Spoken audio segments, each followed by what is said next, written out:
बड़े अजीब आदमी हो आप। मेरा बर्थडे है आज और आपने ना तो कोई गिफ्ट दिया और ना ही हैप्पी बर्थडे बोला और ना ही मिलने का कोई प्लान बनाया। कम से कम मिलना तो चाहिए ना हमें। उस दिन मैं झेप गया था। सच में गलती तो मेरी थी, पर तभी याद आया कि उसने आज तक कभी अपना बर्थडे तो बताया ही नहीं मुझे, तो भला मैं कैसे जान पाता कि। वाह जी, इतना भी नहीं पता कर सकते। करना पड़ेगा। मुझे नहीं पता कैसे, पर करना पड़ेगा। और हाँ, आज मेरा बर्थडे नहीं है। अच्छा, ये तो ऐसे ही वार्निंग थी। और हाँ, गिफ्ट के साथ मिलना भी पड़ेगा। कब, कहाँ, कैसे, मैं नहीं जानती। समझे कि नहीं? एक मुलाकात हो, तू मेरे पास हो। बड़ी मुश्किल आन पड़ी थी। क्या करूं, क्या जुगत लगाऊं। काफी जद्दोजहद के बाद एक आइडिया आया। उसने बताया था कि उसकी एक सहेली भी इंगेज्ड है, आई मीन कमिटेड है with someone in the colony. हाँ, पायल से बात करते करते कॉलोनी के लगभग सभी लड़कियों के अफेयर्स की जानकारी वो भी विस्तार पूर्वक मिल जाती थी मुझे। इतना ही नहीं, औरतों के नाजायज रिश्तों की खबर और पुख्ता सबूत तक मेरे पास थे। कसम से ऐसी बातें तो एक बार सुनकर ही याद हो जाती हैं, भले ही पढ़ी हुई बात याद ना रहे। आखिर में उसकी सहेली जी को जो कि मेरे गार्ड के बेटे के साथ फंसी हुई थी, कि भरोसे में लेकर उसका बर्थडे पता करना पड़ा। डेट का तो इंतजाम हो गया, अब बारी गिफ्ट की थी। पहली बार गिफ्ट खरीदना मुश्किल काम लग रहा था मुझे। उसके पहले भी कई गिफ्ट खरीदे थे मैंने। बस दुकान में जाना होता था और भैया कोई सा गिफ्ट दे दीजिए, इतनी उम्र के लिए, इतने दाम का, और हो गया। बिना देखे पैक किया, लेबल लगा और काम खत्म। मगर इस बार परेशानी महसूस कर रहा था मैं। क्या खरीदा जाए? एक शो पीस पर नजर पड़ी। एक कपल आलिंगन बद था। देखकर मन रोमांचित हो उठा था। मगर फिर ख्याल आया कि किसी ने देख लिया तो। डर गया था मैं। कभी कभी रिश्तों को छुपाना भी एडवेंचरस काम की तरह मजा देता है। फिर नजर पड़ी एक टेडी बियर पे। हाँ, ये सही है। वह रोज इसे सीने में लगा कर रखेगी। रोमानियत नस नस पे हावी हो रहा था मेरे। मगर वहीं एक और लड़का जब टेडी बियर खरीदने लगा तो मुझे अपना ख्याल बदलना पड़ा, क्योंकि मैं औरों से हटकर कुछ अलग करना चाहता था। परेशानी बढ़ती जा रही थी। इस छोटे शहर में भी आशिकों की भरमार है भाई, वाह। प्यार हर जगह मौजूद होता है। और आखिर में फोटो फ्रेम, वही जो उसके दीवार पे लगी थी तस्वीर के साथ, जिसपे मैंने कलाकारी कर दी थी। हालांकि मैंने सोचा था कि बाद में हम दोनों की साथ वाली तस्वीर लगेगी इसमें। लगी भी थी, उसने दिखाया था उस बचपन वाली तस्वीर के पीछे। मगर फ्रेम में तस्वीर के पीछे छुपाकर हमारी तस्वीर लगाने का क्या फंडा था, जिसे कोई देख न पाए, मुझे आज तक समझ में नहीं आया। खैर, गिफ्ट का भी इंतजाम हो गया। अब टेंशन था तो मिलने की जगह डिसाइड करना। डाल्टनगंज जैसा छोटा शहर, न रॉक गार्डन, न नक्षत्र वन, न ही पहाड़ी मंदिर। अब क्या किया जाए? मार्केटिंग कॉम्प्लेक्स भी काफी भीड़ वाले थे। रेस्टोरेंट के नाम पे किनारा और मधुवन, मगर लड़की के साथ जाना अभी तक यहाँ के कल्चर में शामिल नहीं था। लोग अजीब तरीके से घूरते थे और फिर जान पहचान वालों के भी मिल जाने का डर रहता था। और आखिर में वही फिल्मी आइडिया काम आया था। फिल्म देखने का। नौकेतन में पुरानी सी फिल्म लगी थी, यानी लोग कम आते, बस सेफ प्लेस था। और हम पहली बार इस तरह मिले। बिन तेरे मध्यम मध्यम भी चल रही थी धड़कन, जब से मिले तुम हमें आंचल से तेरे बंधे, दिल उड़ रहा है, सुनो ना आसमानों के ये सितारे। दिन बीते, फिर सरस्वती पूजा का समय आया था। चंदा लेने वालों में कुछ वो लड़के भी थे जो छैला इंजीनियर और परदेसी प्रतियोगी प्रेमी समझकर मुझे पीटने में शामिल थे। एक बार मौके को भांपते हुए मैंने 5001 रुपए का चंदा दिया। सब अकचका कर रह गए थे। फिर तो मैं बेफिक्र होकर पूजा में भाग ले रहा था। काफी तवज्जो दे रहे थे सब लड़के। पैसे की माया का लाइव डेमो देखकर दुनिया की सच्चाई समझने में मदद मिली थी। कॉलोनी में पूजा का आयोजन हुआ था, वो भी तो आई थी। पूजा में बैठकर भी मैं अंदर से गुदगुदी महसूस कर रहा था। सॉरी सरस्वती माँ, माफ करना मेरी। और मूर्ति विसर्जन के दिन तो हद हो गई थी। बैंड बाजे के साथ लड़के नाच रहे थे मोहल्ले में और छतों से लड़कियां देख रही थी। लड़के भी इम्प्रेस करने का कोई मौका नहीं छोड़ना चाह रहे थे। कोई नागिन के स्टेप पे मस्त था तो कोई अपनी बॉडी सॉडी दिखाने में, कुछ शराफत का ढोंग रचे साइड में खड़े होकर दूसरों की बचकानी हरकतों पे मुस्कुराते हुए खुद को बेहतर साबित करने की कोशिश में लगे थे, और कुछ जबरदस्ती ही सामाजिक होकर घर घर प्रसाद वितरण कर रहे थे और लगे हाथ मौका चौका। और मैं मन ही मन खुश था। आज रात इन सब की बेवकूफी की बातें होंगी हमारे बीच फोन पे। मुझे लग रहा था मैं तो बिना दौड़े ही रेस जीत चुका हूँ, ये बेकार में बेचारे मेहनत कर रहे हैं। दया मिश्रित व्यंग वाली मुस्कुराहट छुपाए नहीं छुप रही थी मेरे चेहरे से। और फिर अगले ही महीने होली थी। मैं अपने गांव में था, उससे दूर। गांव में माहौल जमा हुआ था होली का। हर रात किसी न किसी के घर होली गाने का कार्यक्रम होता, लोग जमा होते थे। उम्र से भले न सही, पर नौकरी के कारण अब मैं भी अपने गांव का सम्मानीय व्यक्ति बन चुका था, तो लगभग हर रात किसी न किसी घर से निमंत्रण मिलना ही था। होली गाने वालों में एक महादेव बाबा सबसे आगे रहते थे।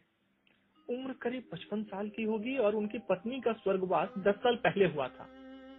और उनका पसंदीदा गाना था, मोरे बलमा गए परदेस की फगुआ कैसे कटे। मोरे बलमा गए परदेस की फगुआ कैसे कटे। बार बार बच्चे उन्हें ललकारते थे, बाबा वो वाला गाना गावल जाना, ओकर बिना तो होली के मजे नहीं खे। पहले मैं भी लुत्फ लिया करता था इन शैतानियों का, मगर इस बार उनकी आवाज में दर्द महसूस कर रहा था मैं। न जाने क्यों उनकी आंखों में विरह वेदना साफ दिख रही थी। हालांकि बाकी लोग इस बार भी खुश थे, जैसा कि पहले हम सब रहते थे। ये परिवर्तन उनकी आवाज में था या मेरी सोच में, शायद मुझ में। आखिर मैं खुद के विरह दर्द को हर जगह मौजूद होता देख पा रहा था। सच में अपने दर्द की अभिव्यक्ति का ऐसा साधन कहीं और नसीब न था। सब खुश थे, मैं भी मजे ले रहा था अपने दर्द का, और महादेव बाबा भी। प्रेम से कोई भी अछूता नहीं। हमें जो मिले ये जो फासले, मर्जी नहीं हमारी, रब के हैं फैसले। हाथों की लकीर जो मोड़ देती हीर, रांझा आता नहीं ख्यालों में रह रह के। यादां तेरियां दियां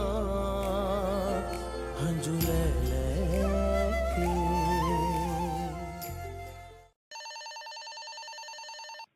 घर में रहते हुए बार बार फोन लेकर बाहर जाना, कमजोर नेटवर्क का बहाना करके, मोबाइल की बैटरी खत्म होने पे कुछ ज्यादा ही चिंतित होना, रात में अकेले कमरे में सोना, किसी को भी अपना मोबाइल छूने तक नहीं देना, और सबसे बात करते करते कहीं खो जाना। ये सब परिवर्तन एकदम नए थे मुझ में, और अचानक भी।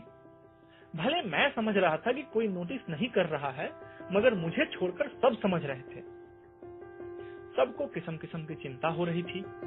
आखिर दीदी पूछ ही बैठी, क्या बात है।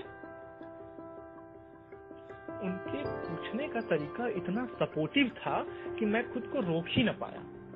और प्रेमियों को तो बस मौका चाहिए। कई दिनों की सीने में बंद हसरत कि चिल्ला चिल्ला कर सबको बता दूं कि मुझे प्यार हो गया है, उस दिन पूरी हो गई। मगर ये अच्छा नहीं हुआ था। घर में सबको पता चल गया था, मगर किसी ने कुछ भी नहीं पूछा, सिवाय माँ के, जिसने लौटते वक्त कहा था, पढ़ लिख कर बड़ा आदमी बनने का मतलब ये नहीं होता कि आदमी परिवार की इज्जत का भी ख्याल न करे। वैसे मुझे पूरा यकीन है तुम पर अमित। ये इशारों इशारों में क्या न कह दिया था उसने। ये ओवर ट्रस्ट दिखावा था, सच था या चाल थी? मैं सोचता रह गया था कई दिनों तक। ये एकदम वैसा ही था जैसे पायल ने घर जाते वक्त कहा था, घर जाकर मुझे भूल मत जाइएगा, बदल मत जाइएगा।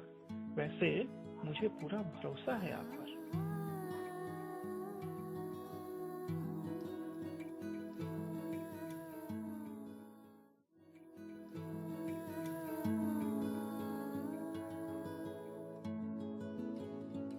भूल न जाना मुझे, याद न आना मुझे, भूल न जाना मुझे, याद न आना मुझे। ख्वाबों में मेरे सपने हैं तेरे, ख्वाबों में मेरे सपने हैं तेरे। अब ना जगाना मुझे, याद ना आना। हाँ।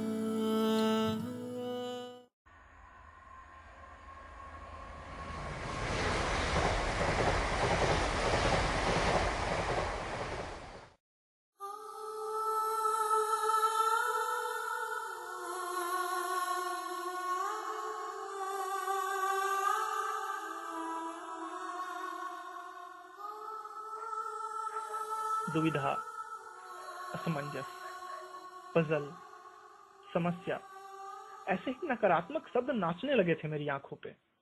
रास्ते भर, ऑटो में, बस में, ट्रेन में या पैदल सामान उठाकर चलते समय भी। तब तक जब तक मैंने अपनी पायल को दोबारा नहीं देख लिया था। वो इंतजार कर रही थी कॉलोनी जाने के रास्ते पे ही, अपनी भतीजी के साथ। वही भतीजी जिसने मुझे गुलाब दिया था। उसे स्कूल से लेकर आना तो एक बहाना था, ये समझते मुझे देर नहीं लगी। उसे देखते ही मेरी परेशानियां खत्म। सब कुछ एकदम खुशी की लहर में दौड़ रही थी मेरे नसों नसों में। कैसा चमत्कार है, कोई जादू ही है ये प्यार। दिखाई दिए यूं के बेखुद किया, दिखाई दिए यूं के बेखुद किया। हमें आपसे भी जुदा कर चले, दिखाई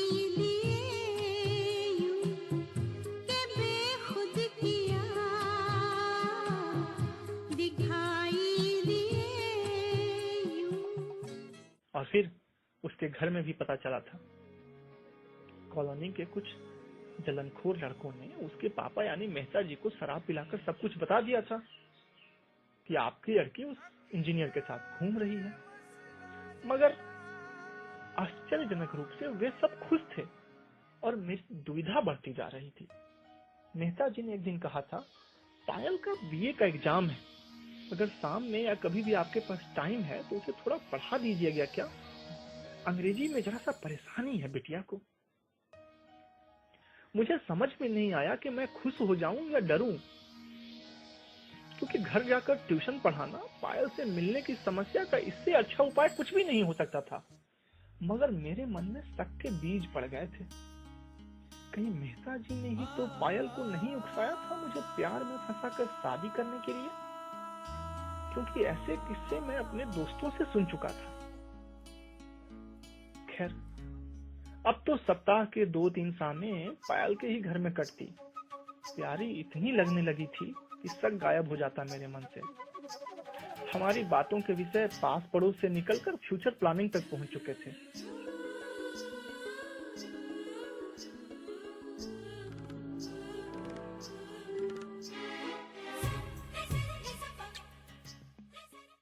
पर अचानक उसने टोक दिया था, मुझे पता है आप एक दिन छोड़ दोगे मुझे।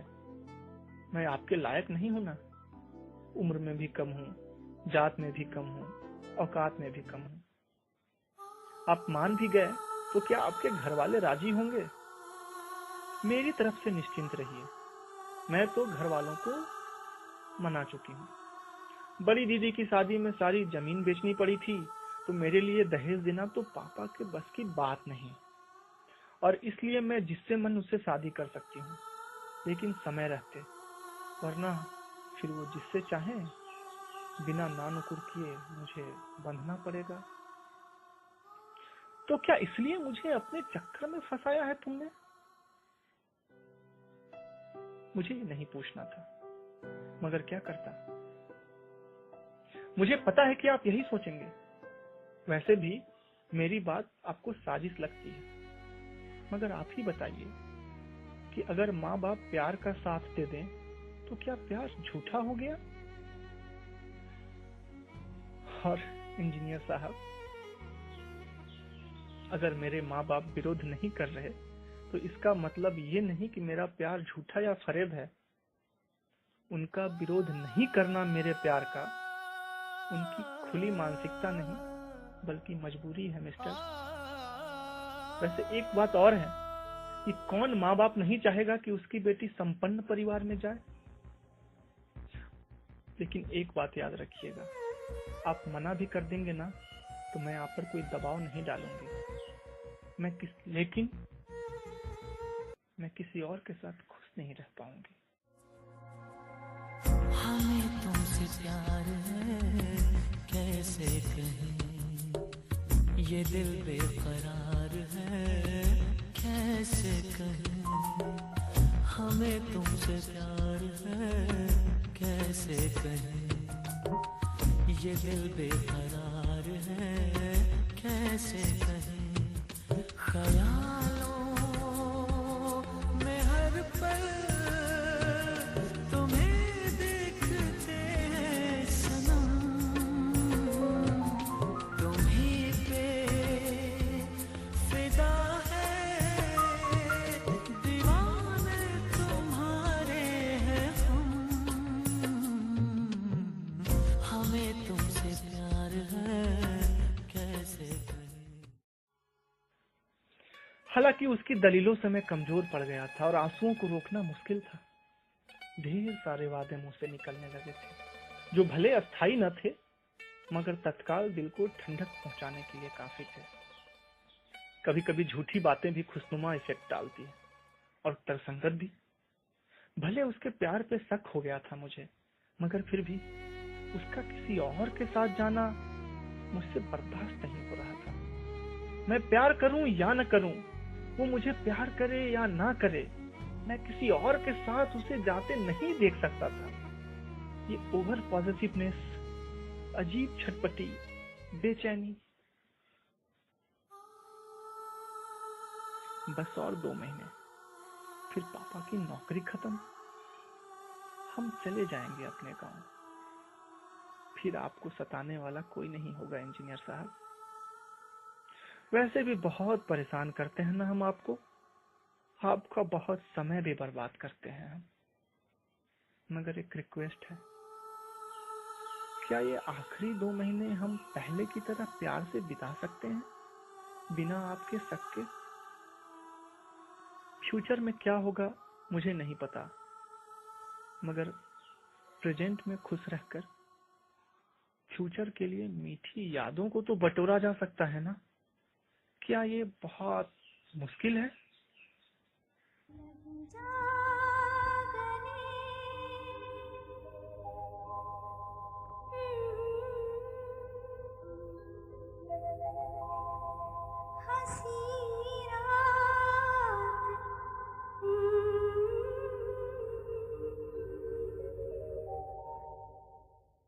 फिर मुझे एक चिट्ठी मिली।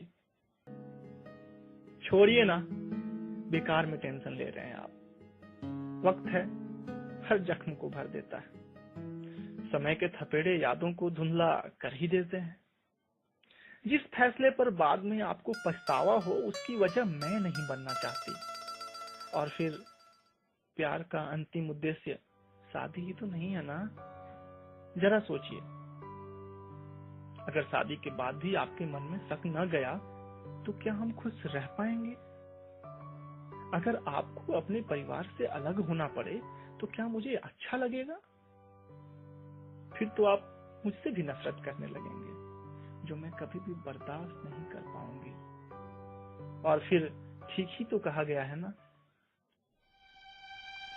वो अफसाना जिसे अंजाम तक लाना न हो मुमकिन, वो अफसाना जिसे अंजाम तक लाना न हो मुमकिन, उसे एक खूबसूरत मोड़ देकर छोड़ना अच्छा। न तुम बेवफा हो न हम बेवफा हैं, न तुम बेवफा हो न हम बेवफा हैं, मगर क्या करें अपनी राहें जुदा है, न तुम बेवफा हो न हम बेवफा हैं।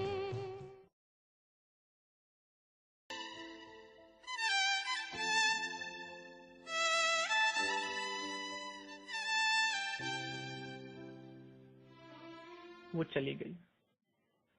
मैं कमजोर पड़ गया था। परंपराओं और जातिवादी बंधनों के विरुद्ध जाने की हिम्मत नहीं कर सका।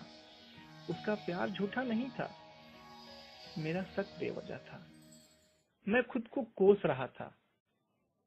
अब हमारी बात नहीं हो पाती। उसके गांव में मोबाइल का नेटवर्क नहीं है। एसटीडी बूथ से ज्यादा बात करना संभव नहीं है। खुद को दिलासा देने के लिए कई तर्क सोचता हूँ। चलो, परिवार की उम्मीद तो नहीं टूटी। आज बारिश ने जैसे यादों के अंगारों पे हवा दे दी। उसकी आखिरी चिट्ठी मेरे आंसुओं में भीग गई। मोबाइल में कैद उसकी ढेर सारी तस्वीरों को बार बार चुनने का मन कर रहा है। बारिश तेज, खिड़की से झोंके अंदर तक आ रहे हैं और मैं भीगता हुआ उसके खाली घर की तरफ देख रहा हूँ।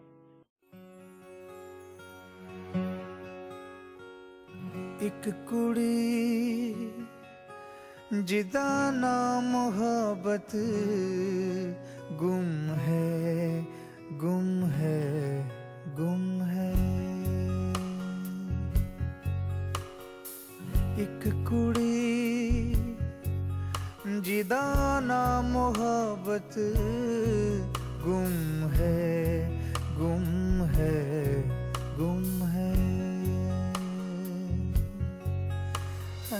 साद मुरादी सोनी फबत गुम है, गुम है, गुम है,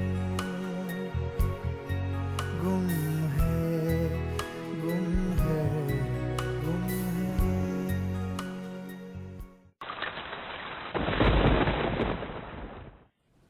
आंसू बारिश से एकाकार हो रहा है। काश कि वो होती यहीं कहीं। काश कि मैं माफी मांग सकता अपने शक के लिए। बिजली कड़क रही है और उसकी यादों को और मजबूत करते हुए बार बार बस यही सवाल पूछ रही है मुझसे। अमित, ओ इंजीनियर अमित, सोचो यार, बड़े फिलोसफिकल बनते थे तुम। समाज में कई तरह की बातें करते थे। सारे ढकोसलों को उखाड़ फेंकने की बात करते थे। मगर यहाँ मान लो सारे लड़कों को सुंदर लड़की से ही प्यार होता है। होता है या नहीं? तो लड़का एक लड़की की सुंदरता की तारीफ में क्या क्या नहीं करता। मगर अगर एक लड़की ने ठीक उसी तरह एक पैसे वाले लड़के से प्यार कर ही लिया तो इसमें क्या बुराई है? मगर मर्दों की सोच, पुरुष प्रधान समाज, जातिवादी पुरानी सोच, परिवार, न जाने क्या क्या क्या, वो चली गई थी।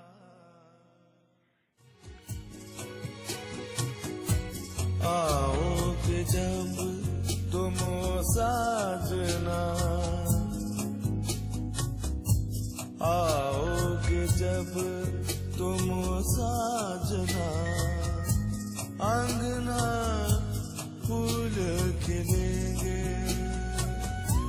बरसेगा सावन, बरसेगा सावन, झूम झूम के दो दिल ऐसे मिलेंगे। आओगे जब तुम साथ